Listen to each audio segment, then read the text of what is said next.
We've just built the most beautiful oak kitchen, and today I want to take you on this crazy adventure where we're going to drive it 550 miles through a storm from here in Somerset, England, up to the Highlands of Scotland.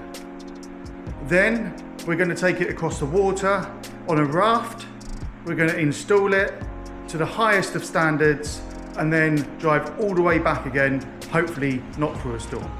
As this job's going to be a bit of a logistical challenge, I'm not taking a huge amount of tools because we've got to get the tools and the kitchen not only in the van but across a lock. So I'll show you what tools I'm taking. It's just these ones here and these.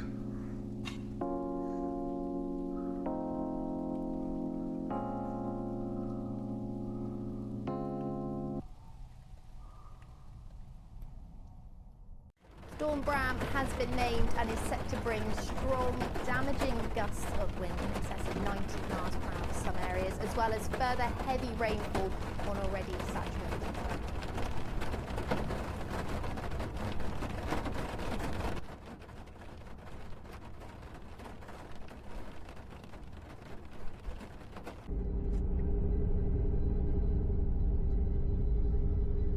Finally the rain stopped and we took the ferry across. And then we were greeted with a rainbow in the sky, which was a sign of things to come, or possibly not. So here we first load up the boat. We've been waiting about a day at this point for the weather to calm down so we can get across, because it was too dangerous to do it in the wind.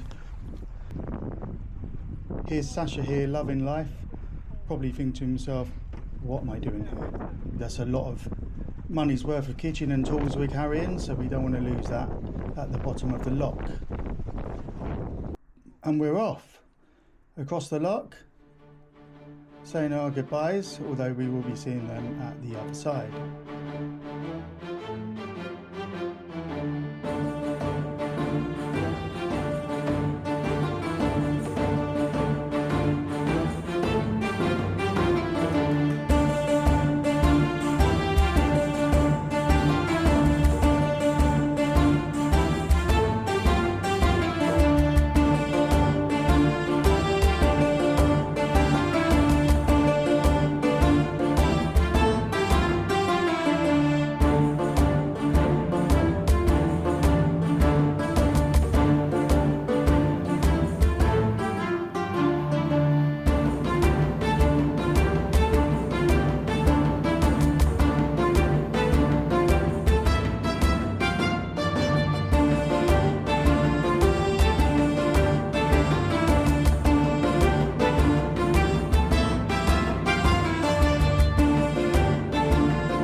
Well, we made it across all in one piece, and now we've got to get the kitchen into the house.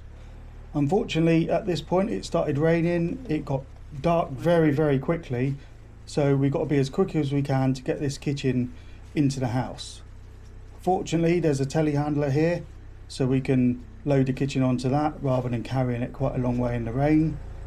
As you can see, we shrink wrapped it, protected it from the rain, but we want to get it in as soon as possible, and then tomorrow we can start the installation.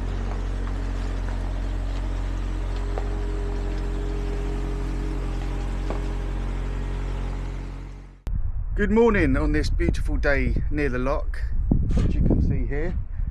So that was a very eventful delivery, probably the second most difficult delivery I've ever done. We worked till quite late last night to get it all in.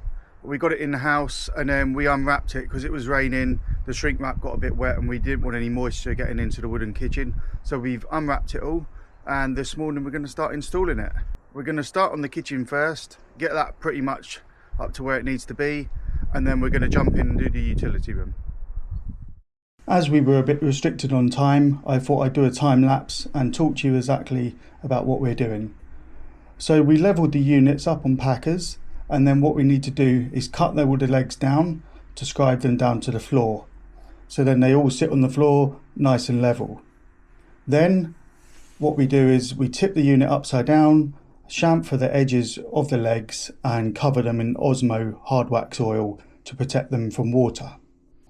Once that's done, we can then put the kitchen in place, make sure it is level and assemble it all into one piece. Next we need to assemble the island.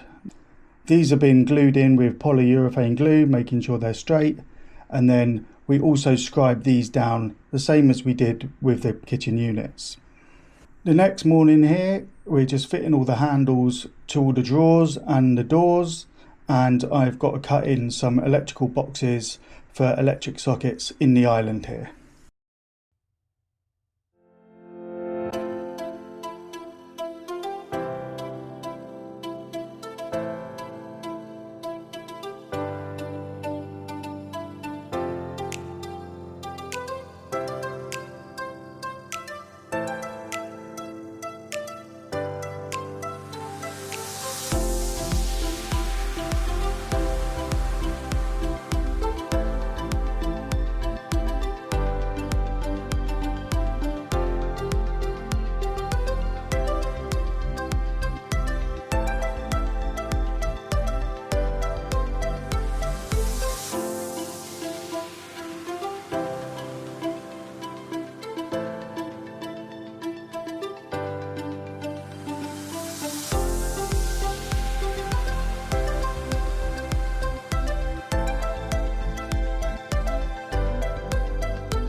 The kitchen's in, as you can see by the video I've just shown you, and now we're going to start work on the utility room.